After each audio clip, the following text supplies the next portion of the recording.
Ani mo yomin si gatee deeme maa turteet? Ani mo. Daandii irratti ijoollee muddaati akkasuma akkanaan geeddanan dubbisuu deeme. Akkasi? Ayyee yarra waan baay'ee barta leelloo koo. Tole bakka waan akkeessa jiru nan laalaa danda'amaa ta'e. Kotta. Xiyyaara Nagaa yadiin ka ijoolleen laalachillee si laalaa jirti. waan mana bittan laalaa. Inaawna xiyyaara. Nagaani. Leelloo koo san dura garuu waa baay'ee as keessatti wanna barru jira.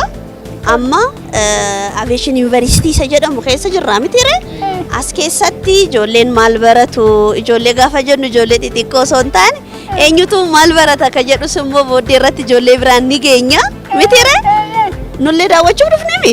Egaa guyyaa irraa kan itti dhufne daandii qilleensa Itoophiyaa keessatti argamneeti kan itti jirru. Egaa daandii qilleensa Itoophiyaa immoo kutaawwan hedduudha qaba. Kutaawwan sana keessaa immoo Yuunivarsiitii Aviation yookaan Yuunivarsiitii daandii qilleensaa jechuudha. Achi keessatti argamnee jirra.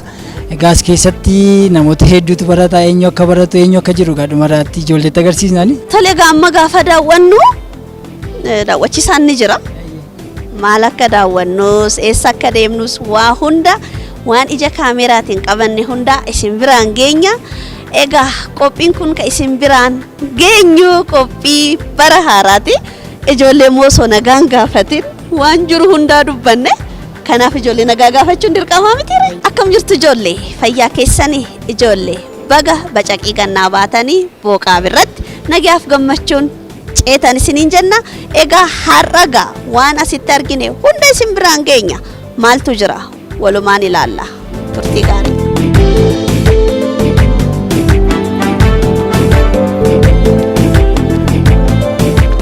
Ayyee akkam? Naguma baga nagaan dhuftan. Hello akkam? Nagaadha jirta? Abbaa akkam? Naguma wayyaa akkam ree? Baga nagaan dhuftan. Baga nagaan reetan. Fayyuma Naguma jirtan? jirra. Nagaadha? Nagaa. Ayyee ani ni Kaapteen Galataa jedhama. Ayyee. Asitti leenjisaadha. Man barumsa xuyyuuraati. Beektanii miti xuyyuur? Barsiisaadha leenjisaadha. Kuna bakki kun bakka barumsa itti gaggeessinudha. Waan tokko ammoo waliin deemnee ilaalla jechuudha. Hayyee ijoolleen sirriitti barani. Mooraan keessa jirru kun maal akka jedhamu beekuu barbaadu ijoollee. Moonaan kunini Moonaa Pilot Training School jedhama. Pilot Training School jechuun maal jechuudha? Bakka warri balaalisu itti baratu jechuudha. Pilotoon bakka itti baratanidha. Kun filaan isin argitan kun bakka theory class itti baratanidha. Isaan kun bakka simulatorii itti baratanidha. Asitti ammoo simulatorii gaaf xumuran deemanii awurooppilaanii irratti xuyyuur qaaman achitti deemanii immoo leenji'anii jechuudha. Bakka adda addaatti deemanii leenji'anii amma simulatorii isin argisiisna waan hundayyuu akka darsaa arganii barachuu hin danda'an isaanis. Ijoolleen paayileetii ta'uu barbaadan asii. Akkasii miti hin danda'a. Hin dandeetta maaliif hin dandeenye? Baay'ee gaariidha. Waa baay'ee ilaalla jechuudha keessa. Waa baay'ee argitan. Tole adeemudha. Ayyee noora ishii. Tole egaa ijoollee amma leelloon faa daawwachuudhaaf deemanii jiranii isinii galee jira miti baay'ee gaariidha. As keessatti iddoo itti paayileetonni yookaan warreen xayyaara balaliisan jiru miti bakka itti barnoota argatanidha. Maal baratu laata? Walumaan ilaalla. Kotta.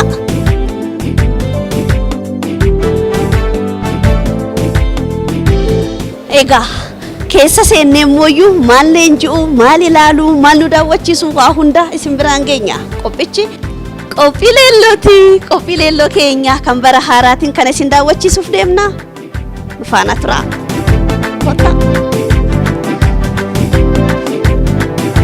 Tole amma maal laallaga? Am kunini simulatorii jedhama bakka jalqab theoretical classii xumuranii yoo baasaniin dudubaas dhufanii asitti ammoo practically jalqab xuyyuur irra barachuu jalqabu isaaniitiin duratti simulate godhee isaan barsiisaa jechuudha. Maashinii isaan armatti argitan kunini waan hundayyuu waan xuyyuur keessatti arguu dandeettan hundayyuu qaba. Waan sincuuf dhufanii asiin ilaalanii baratanii asitti eegi xumuranii dudduub gara xuyyuuraatti deemanii jechuudha.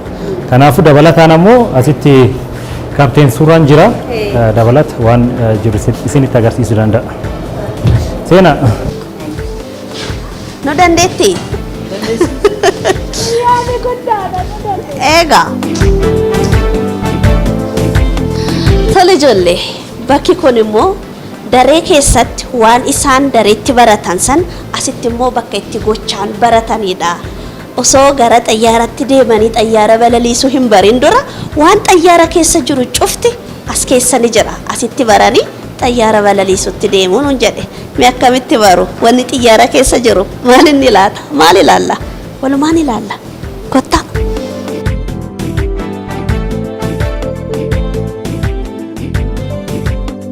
Tole maqaan koo Kaapteen Surraan jedhama. Ayyee.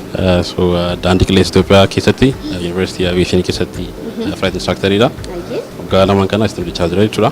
Ayyee. Amma kan jirru ruumii simuleetarii keessa jira. Simuleetariin kun Diamond D42 New Generation jedhama. Barattoonni keenya training isaanii as mana barumsaa keessatti utuu hin xumuriin dura steejii shanaffaarra gaafa ga'an kana irratti shaakadu jechuudha. Asirraa akka agartan kana kompiitaroota lama jira. As keessaa barattoota lamatu jira. Lamaan isaanii training hojjeta jechuudha. Barsiisaan as dudduuba taa'ee kan hojjetu. Wanta hojjetan hundumaa asirra teenyee ilaalla jechuudha. Asirratti amma fakkeenyaaf akka raadaariitti nu tajaajila kuni bakka isaan jiran hundumaa asirraan ilaallani. Asirratti seetingii isaa waa hundumaa asirraan sirreessan jechuudha. Gara xiyyaaraatti sun deemin dura waan barbaachisu hundumaa xiyyaara irratti waan deeman hojjetan asitti shaakalneefte jechuudha. Kanaafidha kan asii jiru amma jechuudha. Kanaaf amma ijoolleen kun steejii shanaffaarra jiru. Isaanii erga treeningii kana xumuranii booda gara xiyyaaraatti immoo deemu jechuudha. Steejii shantu jira. Mana barumsaa kana keessatti amma steejii shanitti barsiisna. Achi gara flight operationsitti gaafa deeman immoo steejii 6 kaasee hanga 9tti hojjetu jechuudha. Maal fa'a steejoonni tokko lama sadii? Jalqaba gaafa dhufanii steejiin pre-show jedhamu jira. Pre-show jechuun jalqaba yeroo isaan itti gara flightitti galanidha. Barumsa kilaasii erga xumuranii booda gara simuleetarii dhufu jalqaba jechuudha. Simuleetarii asirraa gaafa agaasaniitu simuleetarii 5tu jira. Isa kanaan ala kan jiru hundinuu achirratti jalqaba jechuudha. Simuleetarii gara steejii jalqabaa fixanii booda xiyyaara irratti immoo steejii lammaffaadhaaf deemu. Steejii lammaffaa argattanii booda ammas simuleetariidhaa fi Finfinneetti deebi'u. Amma hawaasaas waan qabnuuf simuleetarii waan qabnuuf achi jira jechuudha. Akkasitiin hanga steejii 4tti deemu. Gidduu gidduutti sooloon hin jiraata. Sooloo jechuun yeroo isaan itti qofa ba'anii baran jechuudha. Akkas hin jiraata jechuudha. Shaakalan hin jiraate. Wanni as keessa jiru cufti waan xayyaara balali'u kana keessas ni jira jechuudha. Jira wanti nuti jira asirratti waan ta'uuf mooshinii hin qabu jechuun ofiishaaliin socho'u garuu kan sochii qaban hin jiraatu jechuudha. Gara flight operation yoo deemtan achi kan socho'u hin jiraata. Sana ala garuu wanta xiyyaara keessa jiru hundinuu asirra jechuudha. Keessa balali'aa jiru amma isaan Finfinnee jiru amma asii eerpoortii Boolee jiru. Booleetti amma qubachuudhaaf deemaa jiru isaan jechuudha. Baay'ee gaariidha.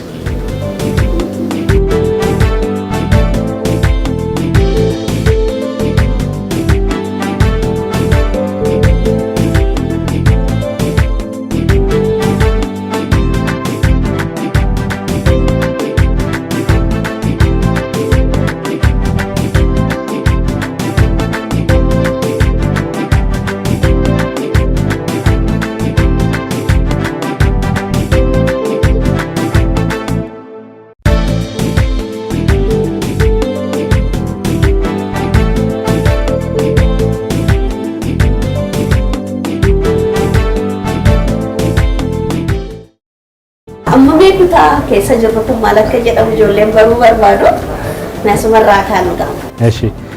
Inni kunini bakka treeningiin itti kennamu ATC treeningii jedhama. ATC treeningii jechuun ammoo maalidha? Air traffic controller jedhama afaan Ingiliffaatiin. Xiyyoora asitti isaan argitan kan cuftinu sochii isaanii namas taa'uttu ajaj kennaa fi ajaj sun ammoo namni xiyyoor kee jira kireef argitan sun ijoollee gaafa warri barrisaa argitanii miti. Ijoolleen sunini ajaj asii fudhatanii waan asii fudhatan sun ammoo gara hojii jijjiiranii jechuudha. Am xiyyoorri isaan argitan kun cuftinu sochii kamiyyuu inni godhu barbaade asirraati ajaj sun fudhataa jechuudha. Am fakkeenyaaf fuula kanam yoo arguu barbaadanii fuula kan jechuun taaworii jedhama. Taaworiin sun jechuun ammoo xiqqoo duubatti baan isa kan jechuudha argitanii. Inni kun jechuun achi keessa taa'ee ajaj kennaa jechuudha. Akkas ilaalaa akkamitti isa kamitti duratti jalqabchuu qaba suniin dudduub kamitti itti fufaa jedhee tartiib qabsiisee chochoosaa jechuudha. Xiyyoora lafirratti san argitan kun. Kaan ammoo ka dhufee asitti boqotamoo tartiib qabsiisee akka horri dhufu. Akkuma isaan argitan kan kun ganamallee galgalallee yeroo bokkaallee weather condition cuftin of keessaa qabaa jechuudha waan cufa nu agarsiisaa jechuudha. Amma akka isaan argitan galgalallee inni ta'e akkas ilaalaa ibsaa namni isaan argitan sun cuftinu bifaan ajaja ofii qaba jechuudha. Erga ofii qaba sun laalaa sun guldeemaa warri xiyyaaroo fulleeni akkasiin ajeessuun garuu jijjiiranii jechuudha. Amma xiyyaaras keessa dhaabbatee jiru moo kan qilleensarra jirudha kan isaan ajajuu danda'an? Fulaan kunini bakka lama qaba. Tokko ground controller jenna. Ground controller jechuun namni tokko fula cufayyuu hin ajaju. Namni ground controller jedhaniin san xiyyaara lafir jiru. Am kunini asii chocho'ee deemee gara fulatti lafa ka'u sunitti dhiyaatee achi lafa ka'a. Ag fula suni nami guide godhu nami ajajsuun kennee fi tartiib qabsiisee maan jedhu ground controller jedhama. Eegi warri achi dhaqqabsiin dudduubam achi argitan sunini achi dhiyaatee jira miti yoonni achi take off godhaa jedhama. Yoonni lafa ka'uuf jedhu gar tower controllerii dabarsaa jechuudha. Amma fakkeenyaaf inni tokko yoo ta'e tokko gar tower controlleritti amma asitti dabarsee jedhee isatti kenna. Nami xiyyaara barsiisulleen gar tower controlleritti dabaree nam suni walaasoo jalqabaa jechuudha. Innilleen tartiib qabsiisee am fakkeenyaaf kan amma akka isaan argitan kun ground controlleritti akka inni gara duubatti deebi'u ajaj kenna. Asii ammoo ka'ee line up position jenna. Line up yoo inni dhaqqabe taaworitti ammoo dabarsee kenna. Taaworiin ammoo achi sanirra fuudhee akka inni take off godhu. Take off yoo inni godheen dudduuba ammoo radar control jedhama. Gara radar controlitti ballachaa gaaf inni deemu maaniif namni tokko bakka limited ta'e qofarratti control godhuu danda'a. Eegi sun keessaa baay'ee itti ulfaachuu danda'a waan suniifi bakka limited namni tokko ground control godhaa achiin dudduub tower jennee gaaf take off godhan gaaf landingii wani jedhan ajaj kennaa suniin dudduub ammoo raadariin ammoo yoorri almost kiiloomeetirii amma 30 akkas achi keessaa warri baay'ee raadariitti dabarsanii kennanii raadariin irraa ammoo ballachaa deemu seentaraal jedhanii Itoophiyaa keessa kan socho'u hundayyuu tokkoon ol bahi jedha tokkoon gabbu jedha akka warri isaan waltiin buun lafallee akka warri waltiin buun samiirrallee akka warri waltiin buun warra kana namni ajaj kennamoo seentar jedhama jechuudha. Egaa ijoolleen waa hedduu waan baran natti fakkaata. Amma maal nu gootu kan halkanillee kan yeroo duumessaa kan yeroo roobaa ijoolleen akka isaan baraniif amma ka socho'aa jiru kun akkasii isaan asii nu sochoosu ijoolleen akka barannu taasiftu. Amma ka isaan achi argitanii kun xiyyaara ka dhufuu jirsun argitanii ka dhufuu jirsun am suniin dura dhufee gaaf inni taa'een dudduub tartiib qabsiisaa jechuudha. Amma isaan kunini ka lafa ka'uu deemanii miti jalqab kan kennamuuf kan samii gubbaa jiru jechuudha. Ka samii gubbaa jiru kan gaaf inni lafa boqoteen dudduub sun ammoo tartiib isaatiin lafa ka'ee deemaa jechuudha. Sun amma bakka biraatii gara Finfinnee dhufuu jira jechuudha. Isaan galee Finfinnee dhuftanii beektanii miti? Eessi bir dhufee taa'anii gaaf inni gabbee argitanii miti? Abbaa argitee miti? Fulaan sunini fulaan itti gabbushi am sunini tartiib isaatiin dhufee laf taa'aa jechuudha. Am kan isaan argitan kun visual approach jenna. Am dhufee bakka kan dhufee taa'aa jechuudha. Isaan galee namni as jiru maan godhachuudha tartiib kan eegsisaa jechuudha. Argitanii am suniin gaaf inni dhufee taa'een dudduub isa sun ammoo maan godha take off gochisiisaa jechuudha.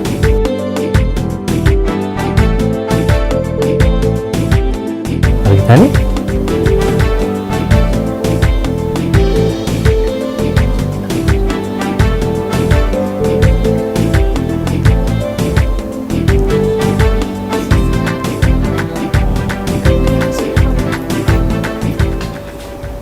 akkas dhufee taa'aa jechuudha. Am tartiibni kaa'ennu jechuudha. Ka isaati jechuudha. Am inni gaaf inni achi gabba'een dudduuba ammoo isa san argitanii am ajaj kennaafi jechuudha. Seenitii laayinappi godhi eegii jedhaan. Gaaf inni kun raanwee keessaa gabba'e isaan ammoo take off godhi jedhaan. Isaanii galee hojiin namas jiru kanaa jechuudha. Tartiib qabsiisa. Amni isa suniin take off godhi jedhaan.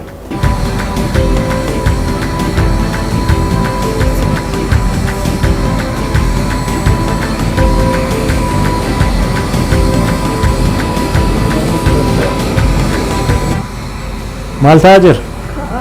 Take off godhee jechuudha. Kana fakkaataa jechuudha.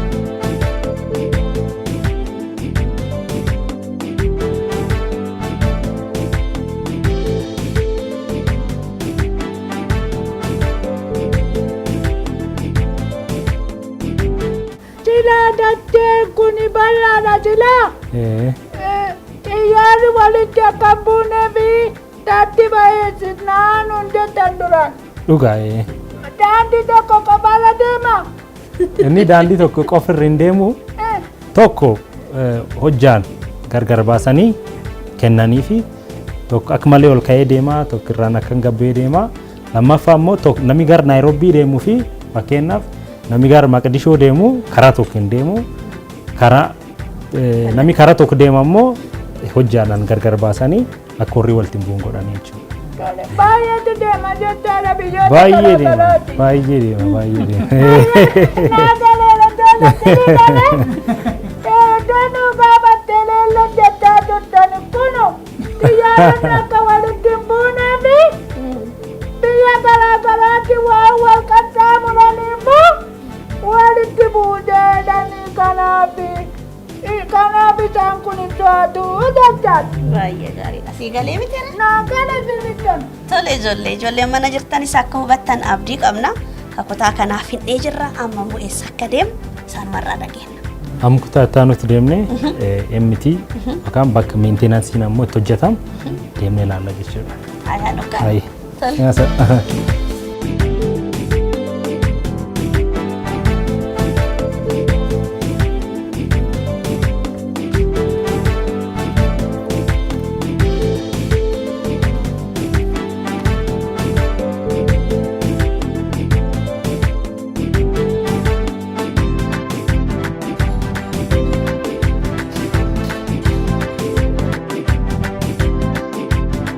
Tole kaapteen waan hedduu nu daawwachiisaati kan itti jirtu. Ijoollee yeroo baay'ee mul'ata qabu mul'ata isaanii baay'een isaanii immoo paayileetii ta'uu barbaadna kan jedhan jiru. Mee ati mul'ata kana ijoollummaa qabda turte kan jedhu mee nutti himi. Dhugaadhaan ijoollummaa koo irraa jalqabee paayileetii ta'uu barbaada ture. Gaaf xiqqaa gaafa xuyyuurii ka'ee taa'u maal hin argina. Bakka hin dhaladhetti hin argina yeroo darbeetti akkas. Na baay'ee hawwu ture. Waan ta'uu danda'u natti hin fakkaatu ture garuu jabaatanii hojjechuu, jabaatanii barachuu, yeroo fit sirriitti fayyadamuun bakka barbaadne akka nu dhaqqabnu nu gargaara jechuudha. Kanaaf ijoolleefis ergaan dabarsu kanumaadha. Jabaatanii qo'achuu, barumsa isaanii sirriitti hordofuu, yeroo isaanii sirriitti itti fayyadamuu, yeroo taphaa, yeroo qo'annaa, yeroo barumsaa, yeroo hirriba sirriitti itti fayyadaman, barumsa isaanii sirriitti hordofan bakka barbaadan dhaqqabuu danda'an jechuudha. Yeroo ayyaana akkamitti dabarsitu meessin? Yeroo ayyaana ijoollee kee waliin anis haadha manaa qaba, ijoollee lama qaba. Isaan wajjin ammoo sirriitti dabarsina. Sagantaa keessan daawwachaa wajjin dabarsina jechuudha. Baay'ee gaariidha. Egaa ijoolleen mana jiran ayyaana kabajaa jirra miti ayyaana bara haaraa nullee isin bira dhufnee jirra. Baga geessan jedhanii bara haaraatti isaan maal gochuu akka qabanis karoora isaanii akka sirreeffatan ergaa keessan nu dabarsa. Baga waggaa haaraa dhaqqabdanii baga isin dhaqqabsee maatii keessan wajjin baga dhaqqabdanii isiniin jechuu barbaada. Ammoo bara haaraatti jabaattanii hojjechuuf yeroo keessanitti fayyadamuuf qo'achuuf barumsa keessan irratti kan waggaa darbee caalaatti iskoor godhuuf akka sirriitti itti hojjettan ergaa isanii dabarsaa. Galatooma kan fakkaata jechuudha turtiin keessan wajjin. Galatooma. Amma gamaan laaluuf deemnaa waliin fufnamu akkam? Amma jalqaba irratti eessatti akka barattoota xiyyaara akkamitti akka barsiisne san argisiisne turre achiin dudduubatti immoo gaaf xiyyaarri socho'u akkamitti tartiiba akka isaan qabsiisan ATC'n akkamitti akka isaan baratan isaan agarsiisee ture. Amma itti fufee bakka Aeroplaaniin meenteenansii itti hojjetamu bakka ittiin itti suphamu isaan argisiisa. Isaaf immoo obbo Malaakuun jiru isaan wajjin yeroo hafammoo isaan wajjin itti fuftan na wajjin kan fakkaata. Obbo Malaakuun Kapteen Malaakuun jedhama. Malaakuu dhufeeraan jedhama. Garee gaammeeti. Yes. Baay'ee gammadnee keenyatti gaammeen. hundum keessan baga nagaan dhuftan Ethiopian Airlines wal baruu fi baay'ee gammannashi Ethiopian Airlines isin jaallatashi akkasanaadha kapteenis anis isin jaallannashi communitiin Ethiopian Airlines keessa jiru hundumtiyyuu isin jaallataa encourage isin godhaa gara fuulduraatti jajjabaattanii barumsa keessanitti jabaattanii boodammoo dhuftanii akkuma keenya kan akkuma kapteen akkuma koo dhuftanii addana dorgommii jiru mo'attanii akka dhuftanii part of Ethiopian Airlines taatan baay'ee hawwin.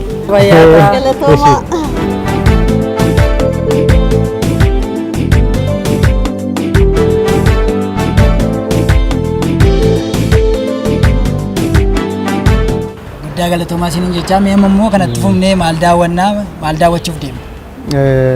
Amma kanatti aansee awurooppilaanotuma kana xiyyaarota kanagaa afaan Awurooppaatti qaamni isaa kun maal akka ta'e walii wajjin daawwannaa isaan kana duwwaasituu hin ta'in egaa ijoollee warri mana jirtanis akka gaariitti akka qaceellootti akka daawwattan baay'ee isin afeerraa Ethiopian Airlines isin jaallataa nullee isin jaallannaa qophiin ijoolleellee baay'ee isin jaallataa kanaafuu barumsa keessanitti jabaattanii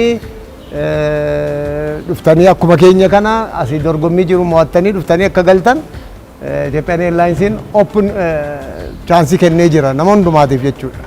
Egaa awurooppilaanotuma xiyyaarota kanarraati eegallu xiyyaarri kuni inni kuni afaan Ingiliffaatiin wing jedhama akkasuma egaa baallee jennu koochoo jennu afaan Oromoffaatiin akka sanaadha. Baalleen kuni balali'uu isaatiif gumaacha guddaa qaba. Isa kanaadha amma yoo sheeppi isaa yoo qaama isaa argitanii addanni filaatiidha as immoo karvidiidha. Kanaafuu hojjetame akka itti jechuudha. Sababiin isaa asirra qilleensi inni qilleensa keessa balali'u injiniin isaa addana keessa jira. Injiniin isaa sanaan gargaaramee gaafa inni gara qilleensaa keessa lixu qilleensi kuni gara lamatti hirameeti kaansaa irra keessa kaansaa jala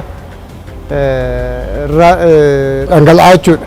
Yoo dhangala'oonni kuni karaa dheeraa isa fudhata sababiin isaa karvidii kana iddoo karvidii kanarra bahee fixuudhaaf yeroo dheeraa isa fudhata. Inni kun immoo yeroo gabaabaa. Kanaafuu spiidiin isaallee garaagara ta'a jechuudha. Spiidiin yoo garaagara ta'u garri kun pireeshariin isaa spiidii yoo guddaa ta'e Bonnelis theory kan jedhamu hin jira. Pireeshariin isaa xiqqaa ta'a addana. As immoo guddaadha. Differential pireeshariin kun egaa asii xiqqaa asii xiqqaa asii baay'ee isatu ol baasa jechuudha. Liifteedha inni kun afaan Ingiliffaatti qilleensa keessa humna inni ittiin ol ba'u akkasitti horata jechuudha. Kun isaadha. Addanni immoo injinii isaatu jira. Injinii jechuun lafa humni itti horatamu jechuudha. Humni inni gara fuulduraatti isa deemsisu. Kana egaa inni kun fiizilee jedhama. Garri kaansaa fiizileejiin kun injinii isaa baata. Asii hamma asitti amma akkuma isinitti agarsiise. As immoo paayilotootii lafa isaan ta'anidha. Achi booda immoo sanaa duuba egaa ammatu isa guddaa ta'e iddoo lama amma akkuma argitan kana paayilotootti addana taa'u paasenjerooti immoo isa dudduubaa sana keessa taa'uu danda'u jechuudha. Akkasiidha egaa gabaabumatti kana fakkaata egaa xiyyaarri gosi isaa gosa lamaadha. Inni tokko piston engine driven jedhama akkasa kanaati. Akkuma isin argitan inni sun immoo gosti isaa adda mitire guddaadha baay'ee bal'aadha. Inni immoo kunoo injinooti isaa achi kan dhaabatan sanaadha jechuudha. Wanti isin hin galle yoo jiraate ijoolleen akkasuma warra danaa duwwaa miti warri mana jirtanis gaaffii qabdan karaa isaanii gaafachuu dandeessu isaan nutti himu yoo biraa isin deebifna ta'uu mala garuu warra dana jirtan ammattis gaafachuu dandeessu jechuudha. An gaaffiin qaba. Xiyyaarri yoo maal ta'edha kan suphamu yeroo akkamii immoo suphama? Baay'ee gaariidha gaaffii gaariidha. Gaaffii kana deebisuudhaaf akka konkolaataadha yoo dhibeen irra ga'u duwwaa miti. Preventive maintenance jedhama dursanii yeroon isaa hin jira yeroo ka'ameef sanatti yeroo walqixa qaba fakkeenyaaf 100 hour gaafa fixee jedhu inni ilaalamee yoo ilaalamu sana rakkinni yoo irra jiraate utumayyuu hin dhaabbatini suphamaa jechuudha. Preventive maintenance tokko isa ganamatu flighticha jalqabuu gaafa jedhullee pre-flight inspection jedhama. Inspected ta'a jechuudha. Inni sakatta'ama. sababiin isaa nageenyi isaa waan xixiqqoo akka amma kunoo inni ilaaltu kunoo gommaan isaa kun nageenya wanti hamaan irra hin jirre hin jiru jedhamee waan xixiqqoo ni ilaalamaa jechuudha. Tole xiyyaarri kun sababa maaliif as dhaabbatee jira? Xiyyaarri kun hamma inni kufuutti miti kan oofamu. Waggoota ta'ee erga tajaajilee booda achi booda yoo mallee yoo sanatti adeemaa jira ta'ee hojjeta yoo ta'e iyyuu hin dhaabamaa jechuudha. Sababiin isaa achi booda meeshaan ittiin suphanis gabaarraa dhumaa deemaa yoo mallee immoo argattanis mi'aa ta'a. Meeshaan ittiin suphan yoo bitan jechuudha. Kanaaf jecha Ingiliffaan egaa beyond economical repair jedhama. Akkas ta'a. Yoo akkas ta'u sana ittiin balali'uurra ittiin hojjechuurra dhaabuutu fo'amaa ta'a jechuudha. Amma inni kun kanaaf wantoota of course kan keenyas illee miti kan maamila keenya iddoo biraadhaatii fidanii asitti hojjisiisan ture. Hojjisiifataa turanii garuu dhumarratti sababii amma isinitti hime kanaaf jecha dhaaban jechuudha maamilli sun. Egaa achii booda immoo immoo asitti finnee barattoota keenya ittiin barsiifna jechuudha. Isinis immoo gaaf tokko dhuftanii akka ittiin barattan abdiin qaba. Mitiire? Yaa. Anillee gaaffii nan qaba. Eeshi gaarii. Ijaala gaaffii kiyya dhaggeeffadha. Xiyyaarri guddaan kun nama meeqa baata? Kan biraa immoo akka nutti ibsitanitti yoollee tajaajila balalii kennuu baatee leenjii adda addaa ni tajaajilaa nun jettamniti. Amma as keessatti shaakalu ijoollee. Ijoolleen shaakalu as keessatti tun ta'in warri balali'u asitti miti kan isaan shaakalan qilleensarra deemu mitiire. Kanaaf achitti asitti kan shaakalan ijoollota warra suphan teeknishaanota jechuudha. Warri teeknishaanota asitti baratu kun achillee sinannan agarsiisan maddoon hin jira mana sana keessatti kuma guddina isaatti wal caalaa namoota dhibbootaan lakkaa'amuun baachuu danda'a jechuudha. Isheen keelloon suni addanatti oomishamaa turte jechuudha biyya kana keessatti. Assembil ta'aa ture biyya kana keessatti. Innaa waggoota yoonan nuyi barataa turre addana turre oomishamaa ture. Egaa biyyi kuni xiyyaaras assembil godhaa ture jechuudha. Kanaafuu amma isinis gaaf tokko suma kana gootu jechuudha mitiira? Akka sana baay'ee nama gammachiisa.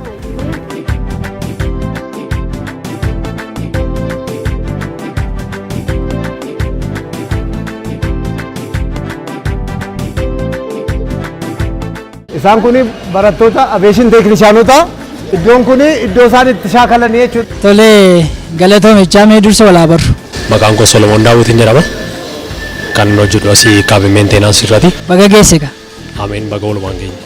Tole egaa ijoolleen egaa guyyaa har'aa kana isin daawwachuu dhufaniiti kan jiru. Mee as keessatti maaltu baratamaa jira? As keessatti akkaataa ittiin haamaree hojjennu fa'aa baranna. Haamaree hojjechuu duwwaatu hin taane akkatti furtuu manaa yookaan kii ittiin qabannu illee baranna.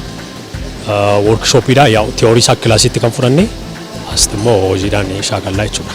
Iddoon kun workshooppiidha. Asitti isaa kilaasitti tiyooriidhaan baranne hojiirra oolchine qabatamaatti yeroo bakka itti ilaalludha.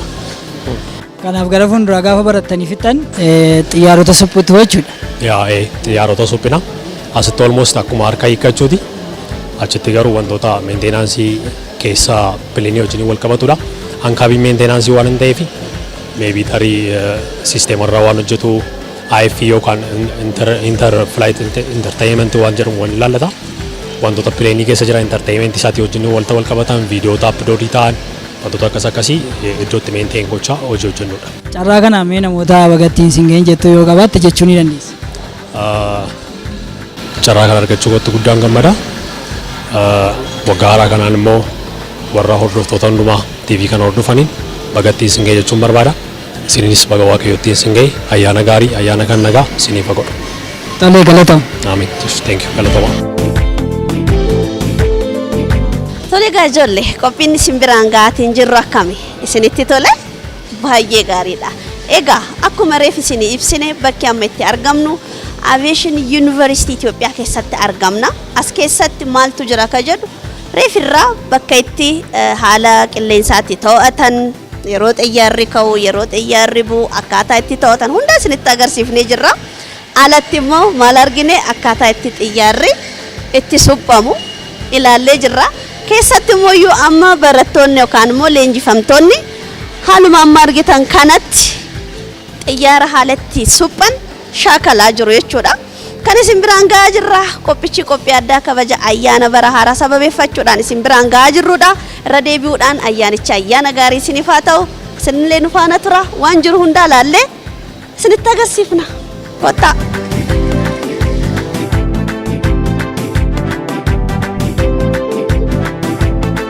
Kun egaa jalqaba isaa waa'ee kanaadha daree keessatti tiyoorootikalii barata. Achii booda immoo dhufanii immoo qaamaan immoo addanatti shaakaluu jechuudha. Gochaadhaan shaakaluu jechuudha. Kun egaa ittiin jalqabaati malee hojii isa kana jechuudha miti inni isaan itti booda hojjetan. Kuni harka isaanii barsiifachuuf shaakaluuf jechuudha. Hojii teekniikii kana ittiin jalqabuuf. Meesin yeroo ijoollummaa keessanitti jechuudha maal ta'uu hawwitu turtan? Gaariidha. Anillee akka carraa meedikaal doktariin ta'uu fedha ture. Gireediin isaaf ta'us qaban ture. Isa kana dhufee seenee jechuudha. Baay'een ergan seenee immoo baay'een jaalladha. Barataa cimaa turtan jechuudha. Shuur akka sana. Baay'ee gaariidha. Mee barichi bara haaraadha kan amma kabajaa jirru.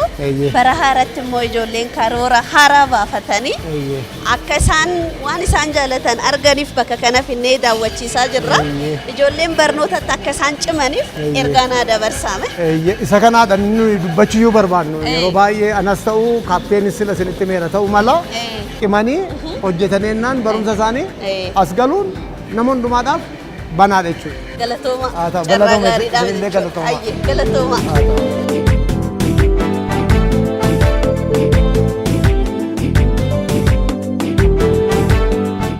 Amma immoo gaa obbo Geetaachootan isin dabarsaa obbo Geetaachoon immoo wantoota addana jiran kana waan itti warri flight hostessiidha itti baratan kana isaan immoo isinii ibsu jechuudha.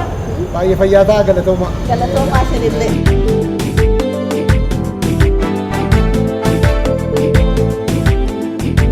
Egaa waan baay'ee laallee jirra. Amma immoo isin bira geenyee jirra. Ijoolleedhaan baga nagaan dhuftan jechuu ni dandeessu. Baga nagaan dhuftan. Baga nagaan dhuftan. Maqaan kee? Singite. Singite baga nagaan dhuftan. Haa ta'u? Waggaan kee meeqa? 8. Haa ta'u maqaan keenya? Burqa. Waggaa meeqaati? 7. Eessa jirtam? Eessa jirta? Boolee. Ayyar mangadii Gibii keessa jirtamni? Naannoo ayyar mangadii keessa jirta? Sitti tolee miti? Baga nagaan dhuftan. Ifa manaa godhe. Baga nagaan. Eenyu jedhamtan? Leello. Baga nagaan dhufte? Bakka inni jirtan kuni mana barumsaa Kaamii Kiruu and Leadership jedhama. Maqaan kiyya Geetaachoo Biyyaan jedhama. Itti gaafatamaa naannoo barumsa kana. Biildiingii kana keessatti warra training warra hostatii fi leadershipin kennina. Commercialinis front line irratti kan hojjetu. Isaanis marketingii training kennina jirra. Keessa galee waan adda addaa immoo ilaaluu ni dandeenya. Tole, alaallu gaa. Tole ijoollee. Waa baay'ee isin daawwachiifnee jirra. Mee amma immoo warri xiyyaara keessatti keessummeessan warreen fuuldura isaaniitti immoo haala nuuf mijeessan akkaataa isaan itti leenji'an kutaa kana keessatti ilaalla jechuudha. Mee akkamitti leenji'u maaltu jira kutaa kana keessa ka jiru immoo waa hunda isin biraan geenya ayyaanicha ayyaana gaarii isiniif haa ta'u kottaa.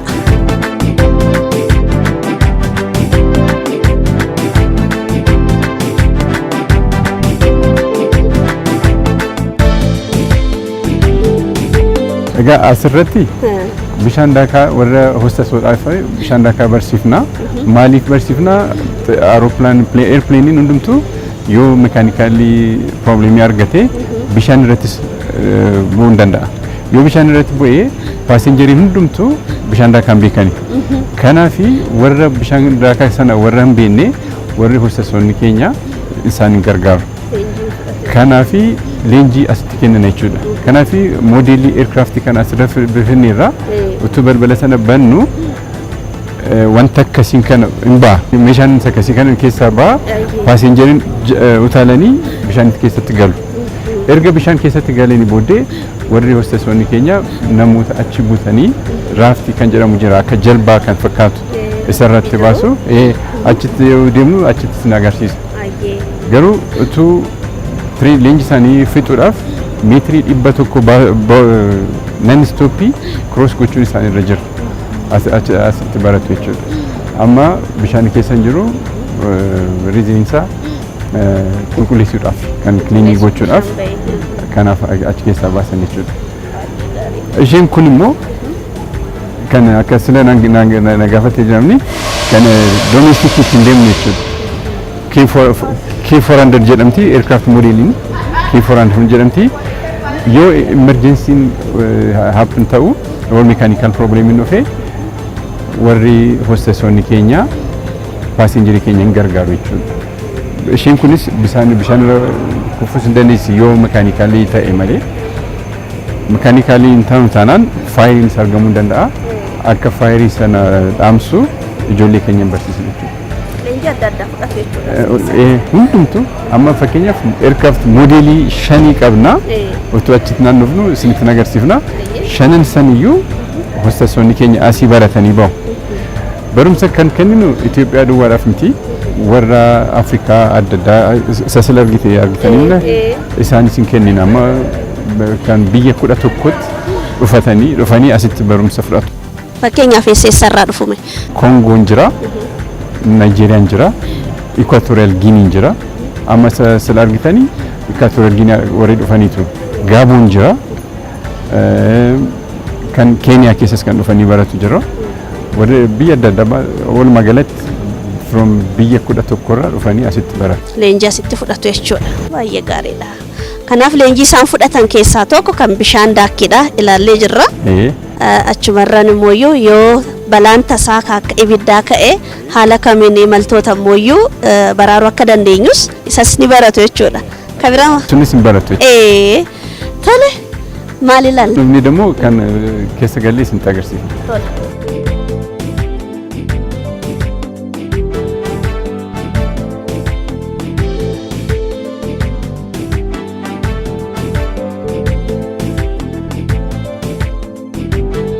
K400 isin agarsiiseera Airbus isin agarsiiseera addan immoo inni guddaan kuni airplane modeelii lama Boeing 777 and Boeing 787 jedhama inni kun immoo Boeing 737 and 757 adda addasaa isin agarsiisa garuu yoo kana ilaallu fakkeenyaaf cabin crew keenya hostessonni keenya otoo leenjii kenninu during emergency inni guddaadha inni airplane kun utaalanii ba'uu hin danda'an passengeroonni keenya kanaaf balbala sila keessa galee moo ni ilaalla sila isinitti agarsiiseera utuu balbala kana bannu wanta akkasii keessaa ba'a. Oksijiinii qaba sanyii akkasii ta'a akkasumatti filter ta'a afuufamee sanyii akkasii ta'a achi booddee utaalanii ba'uu hin danda'u. Irraan jechuudha. Irraan utaalanii bu'u. Kanaaf asitti barsiifna asitti dhufanii utaalanii agarsiisu jechuudha. During emergency evacuate godhu jechuudha without any problem. Kan akkasitti agarsiifna jechuudha. Asirraa inni utaala. Leenjiin ammumatti kennama. Amma yeroo hundumaa kennama. Ammayyuu laanchi ta'ee waan ta'eef malee baratanii turanii asirratti. Amma keessa galee immoo adda addaa isin agarsiifna. Tole ijoollee waan amma isinii ibsan isinii galeera baay'ee gaariidha sirriitti ilaalaa amma fakkeenyaaf xayyaarri kun jira osoo balali'aa jiru akka tasaa yoo balaan mudate balaa kana erga hubataniin booda balbala yeroo banan keessummeessitoonni yookaan hostessonni akkuma argitan meeshaa asirra jiru kanaan akka amma argitan kanan jiru oggas ni afuufama isarraan sirgigaatanii gabbu'uu jechuudha achumaanuu imaltootas balaa sanirraa ni baraaru jechuudha. Mee yeroo afuufamu maal fakkaata? Xayyaara bira deemnee immoo isinitti agarsiifna. Nu faana tura. gaafa yeroo balaan uumamu fi yeroo gaafa lafa bu'anii balbala gaafa bananii akkamitti banu garaagarummaa maalii qaba? Normal operation kan jedhamus jira, emergency operations kan jedhamu jira. Emergency happening ta'uusaa pilotiinis nutti himaa nuyi ni ilaalla. Yookaan problemiin isaa injiniirra ta'uusaa jira yookaan immoo iddoo tokkottuma warri pilotiin identify godhu problem wanti itti dhufu. Yoo sana nuyi bartoota keenya hin barsiifnu. During emergency akkasitti banattu. During normal operation akkasitti banattu jennaan. During normal operation wanti kun hin bahu. During emergency duwwaadha kan keessaa bahu jechuudha. Utuu emergency dhaan bannu passenger hundumtuu utaalanii garbuu jechuudha. Kanaafi risk wanti assembly area jira. Assembly area tti deemu jechuudha. Achirraa bahanii. Wanta isin itti agarsiisu immoo ture during emergency amma warri fuulduratti jirani balbala kanaan bahu. Warri booddee jiran immoo balballi isheen kun jirti. During emergency duwwaadha kan balballi kun hojjetamu. Kun xiqqishoon? Utuu balballi isheen kun bannee utaalanii lafatti bu'u. Maaliifi lafatti 737 dha airplane kun akkan silas jedhetti achirraa utaalanii lafatti bu'u jechuudha. Isheen kana jira kanaan dhufanii airplane wing irratti jira isheen kun flaps jennee waamna. During emergency when emergency activity godhamu flapsiin kun akkasitti taati garbuuti. Akkasaan shololaatan achirraa lafatti bu'u jechuudha. Baay'ee dhiyoodha lafarratti akka isa guddaa kana miti. Asitti dhufu achi booddee immoo inni kunis hin banamaa yoo inni kun bane immoo sanyii akkasiinis keessa jira. Akkasitti goonu. Amma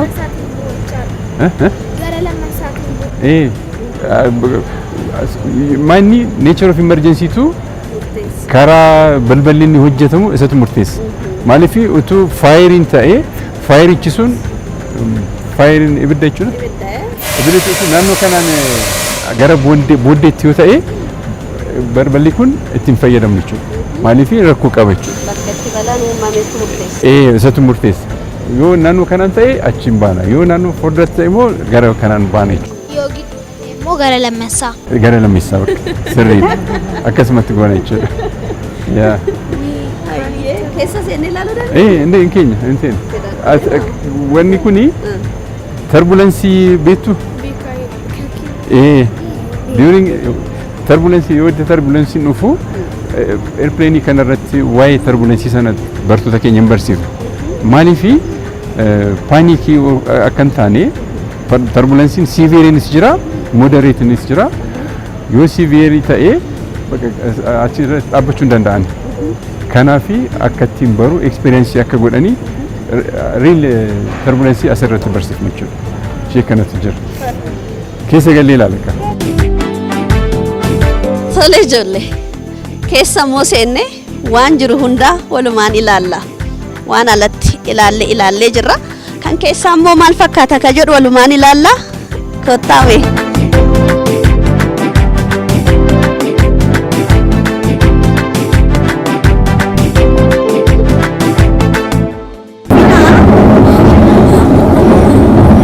Amma ibidda ilaalaa jirra. Yoo ibiddi ka'u baroonni keenya hojjettoonni keenya pleeneratti ibidda iddoo baay'eetti ka'uu hin danda'amu. Whatever anywhere it happens. So during that time warri barootonni keenya dhaqanii ibidda sana dhaamsu. Ibiddi asirratti ka'uu hin danda'ama, ovenii keessa ka'uu hin danda'ama, kokpiit keessa ka'uu hin danda'ama, siitii kanarrattis ka'uu hin danda'a. Yeroo baay'ee dhaqanii dhaamsu jechuudha. Akka ittiin dhaamsu ijoollee keenya hin barsiifnu hundumtu baranii dabarsu. Yoo probleemiin immoo happenii ta'e akka silan isinitti himee decompression happenis ta'uun isaan oolu.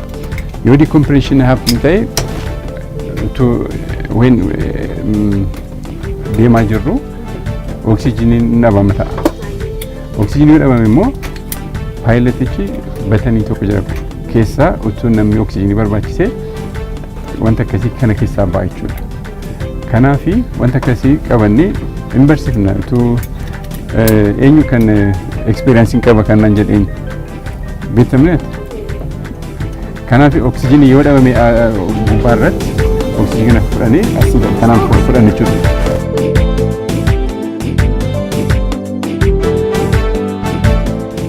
ijoollee warra mana jirtanis wanti nu hojjetaa jirru wanti mana keessanii isinitti ilaaltu amma immoo turbulensii qabna turbulensii isinitti agarsiifna jechuudha.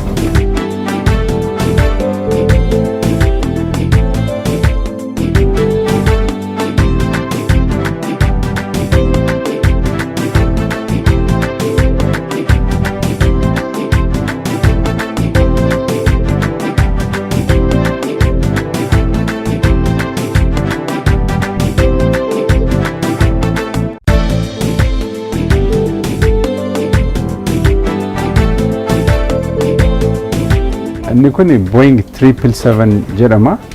Ethiopian Airlines kan isa qaburra isa guddaadha. Airbus wajjin inni kun baay'ee guddaadha. Amma Cloud9 kan jedhamu keessa jirtu jechuudha. Isa kana keessatti immoo akka airplane isa 737 argitanitti ibiddas yoo ta'e balaa wanta adda addaa yoo dhufe ittiin fayyadamnu asitti agarsiifna. Kana achi immoo sarviisiin warra paasenjeroonni keenya yoo ta'anii akka ittiin sarviisii gaarii kennuudhaaf Ethiopian Hospitality akka kennuudhaaf ijoollee warra barattoota keenyatti agarsiifna jechuudha. Kana achi immoo as keessa taa'anii ibiddas iddoo adda addaatti kaasuu hin dandeenya. Ibidda sanas akka ittiin dhaamsuun agarsiifna. Kana irratti immoo kan adda ta'uuf airplane warra gara biraarraa immoo kan adda ta'uudhaaf asitti midhaan hin qopheessine jechuudha kana keessa irratti.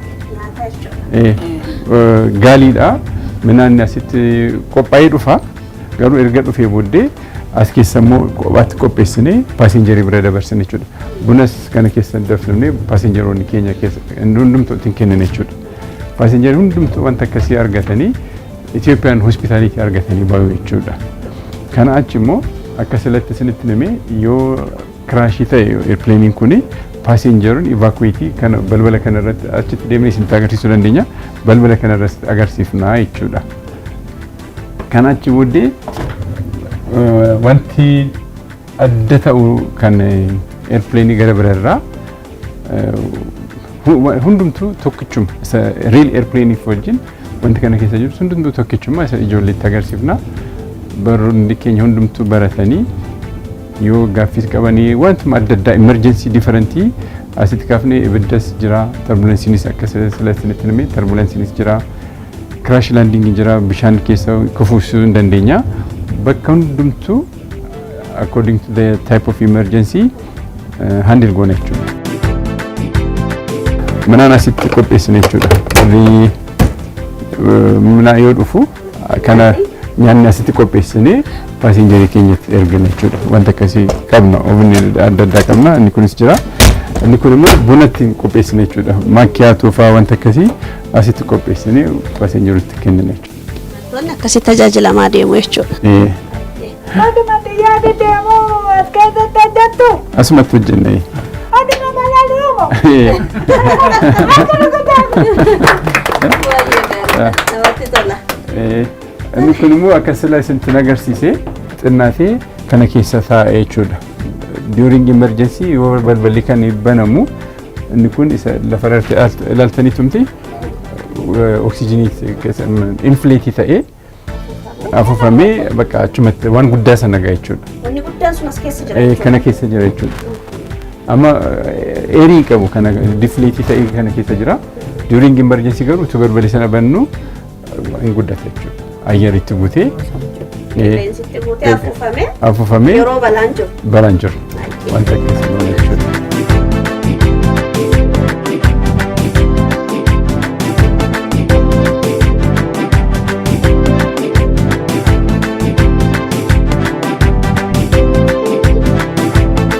Egaa ijoollee maal jettu koomentii wanta akkasii qabdu wanti ilaaltan irraa? Waan ilaaltan irraa? Maaltu isinitti tole namni yaada qabu. Waan argite waan hubatte. Lole. Elaakaa har'a kunoo xiyyaara keenya yaabbachaa illee xiyyaara laallee waan hunda laallee nutti toleera ayyaanni kan jaalalaa kan tokkummaa isinii haa ta'u jechaati isaanin immoo baay'ee galatoomaa akkanatti nu kabajanii sirriitti nu keessummeessitanii nu daawwachiisu keessanii fi manni kuni guddaa galatoomaa isinin jedha. Baga dhuftanii yennaa deebisnee baay'ee gammanneerra. Gara fuuldurattis manuma keessanii dhuftanii ilaaltu wanta akkasii waan barbaadan gaafachuu hin dandeessu. Baga nagaan dhuftanii jechuun barbaada. Galatooma egaa ijoolleen as dhuftes ijoolleen mana ta'anii chaanaalii OBN Gaammee daawwachaa jiranis ijoolleen immoo fedhii adda addaa qabu warreen paayileetii ta'uu barbaadanis haala kamiin ta'uu hin danda'ama maal faatu as keessatti ta'a akka jedhu waan baay'ee baranii jiru jenneetii yaanna. Egaa ayyaanicha ayyaana gaarii isiniif haa ta'u maqaa chaanaalii makeenyaan galatoomaa isiniin jenna. Eshi fayyaa ta'a eshi. Nagaadhaan ka. Tole galatooma. Fayyaa ta'a. Fayyaa ta'a ka. Eshi fayyaa ta'a ka. Joli ka. Fayyaa ta'a. Fayyaa ta'a ka. Fayyaa ta'a ka. Egaan ammas irra deebinee isiniin jenna baga bacaqii gannaa dabartanii booqaa birraa geessan isiniin jecha egaa ayyaana kana sababeeffachuudhaan daawwannaa daandii xiyyaara Itoophiyaa keessatti taasifne kana fakkaata ture yaadan. Baay'ee gaariidha. San keessaa immoo Aviation University keessa jirra. Bakka itti warri paayileetii ta'uu barbaadan akkasumas immoo hoostasoota yookaan keessummeessitoonni waan isaan leenji'an hunda bakka itti ilaaluu dandeenyutti argamne kana hunda laallee jirra. Baay'ee namatti tola ture. Leelloo sitti tolle? Baay'ee natti tola balalii xiyyaaraa akkatti tartiibaan wantoota duuban akkatti keessummeessaa turanillee baranneerra. Akkatti ogeessonni immoo warri teeknika hojjetanillee xiyyaara akkatti suphuu danda'an nutti agarsiisaniiru. Waan hedduu baranneerra isinillee akka barachaa jirtan abdiin qabaa chaanaalii OBN Gaammee chaanaalii keessanii baratti keessanii jedha. Baay'ee gaariidha. Egaa ijoolleen mana jirtanis qophii har'a isiniif dhiyeessine kana ilaaltanii waa hedduu irraa akka barattan abdii qabna jecha ayyaanichi ayyaana gaarii akka isiniif ta'u gamanumaan isinii hawwinaa nuti qophicha maal goona asumarra xumurraa qophiileen hafan itti fufu ayyaanichi ayyaana gaarii isiniif haa ta'u nagaatti ijoollee.